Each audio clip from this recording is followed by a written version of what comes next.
Hello YouTube, I'm going to make another video on one of the newer purchases that I got, which is the taurus pt99.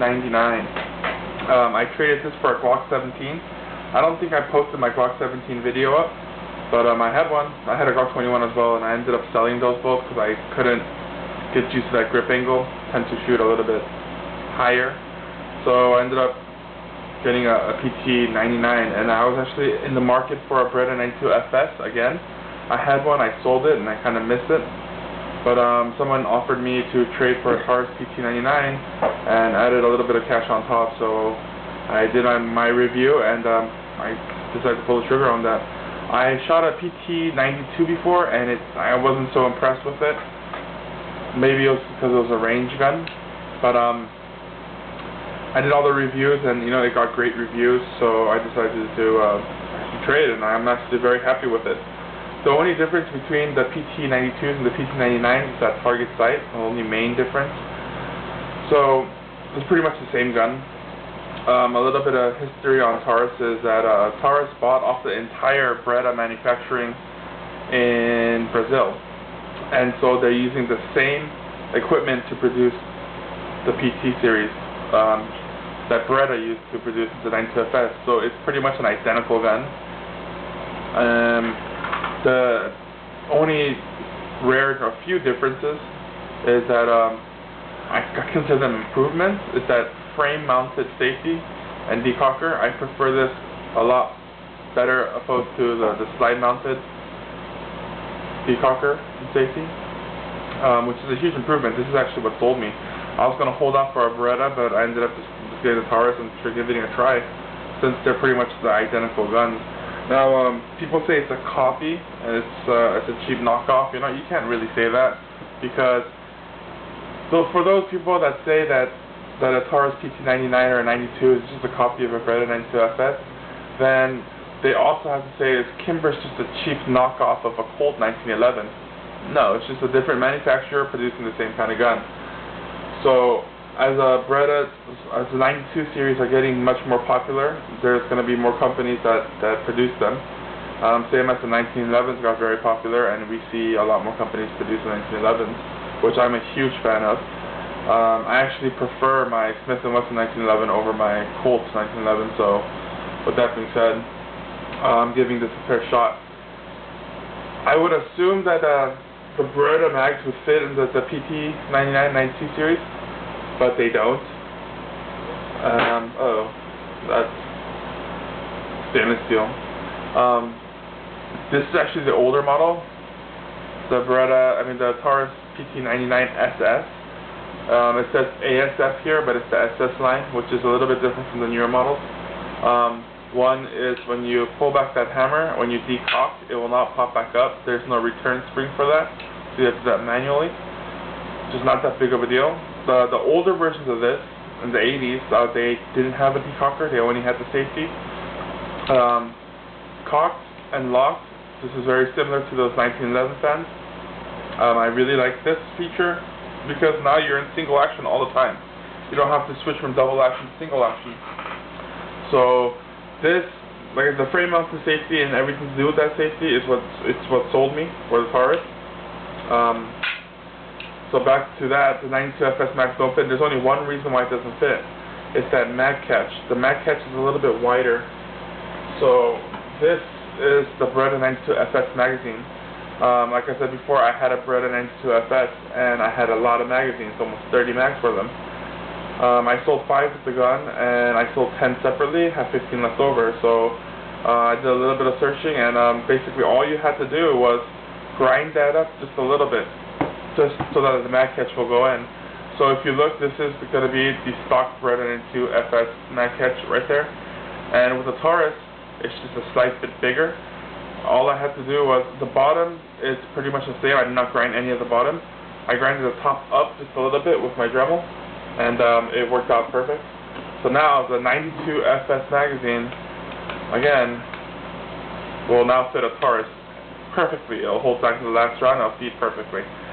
So this is actually a huge upside as far as magazines go, because now I could use all the surplus the 92 FS magazines and they're a lot cheaper on the market than taurus magazines are. The only downside, I guess, is the 92FS magazines are 15 rounds, whereas the taurus are 17 rounds. But in my honest opinion, I figure that I see that 92FS magazines is a little bit more reliable than the taurus magazine, so it works out for me. I still have 2 of the magazines for taurus. Rather than that, it's a great gun. It's not the best carry gun, but it's as close to the 92FS as you'll get, pretty much identical with a little bit of added features. It breaks down the same way you push the back in here and you pop it down. There's a lot of videos on that, and it breaks down the same way. The internals are pretty much the same. The locking block is a little bit different, but as far as that goes, pretty much the same. This is all, the frame is alloy, and then the slide is steel. So stainless steel is tough as bricks. I mean, this is plastic, but it's something about metal guns I just really like. It's heavier, not as practical, but I like it. I like it. So the mag is out, and again, I have a snap cap in here. I'll show you in the video. So when you pull that trigger, the taurus has a nicer single action pull. So it has a little bit of take up, but then it has no after travel, over travel. So that's good. The double action is actually worse on a taurus. It's a lot stiffer. I have to actually go and pull that pretty hard. But like I said, if you're going to carry it cocked and locked, this wouldn't be a problem. The decocker. So my only issue with the decocker is I'm afraid that it might malfunction and that, the hammer will hit the firing pin and let off the round. Well, so whenever there's a gun with a decocker, I go ahead and take it all apart and I take a look at it and see how it decocks and what's holding it from the hammer and hammer hitting the firing pin. And what I see with this is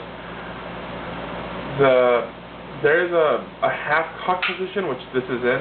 It's half cocked right here. And if you were to fire the gun, it'll be in the full cock. It'll be all the way in. Well, when you go ahead and drop that hammer, it goes to that half cock position, this little block in the bottom, or it won't let it go past this position to hit the firing pin. And if it does hit the firing pin, this has a firing pin block. So hopefully if that fails, then the firing pin block will stop the firing pin from hitting the round. So there's essentially 2 safeties with this. So I felt it's pretty safe to decock.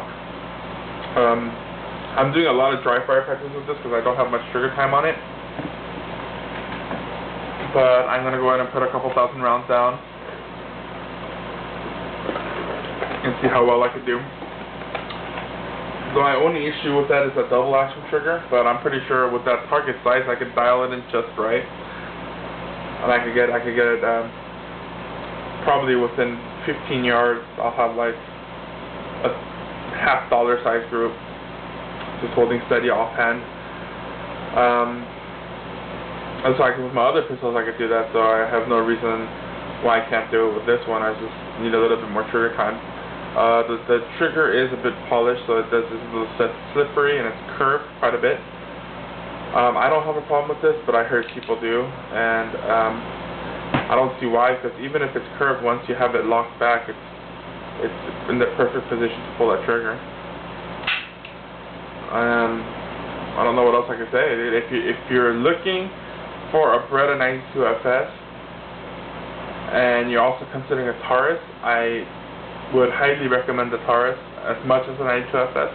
There's really nothing wrong with the 92FS. I actually love that gun and I miss it, and that's why I was in the market for one. But that frame-mounted safety is kind of a huge upgrade opposed to that slide-mounted safety, in my honest opinion. So if you're looking for a Beretta or a taurus and you're choosing between the two, really you can't go wrong with either, but I prefer the taurus now, just because I tried both out extensively. I've been practicing with this quite often, and I've been loving it.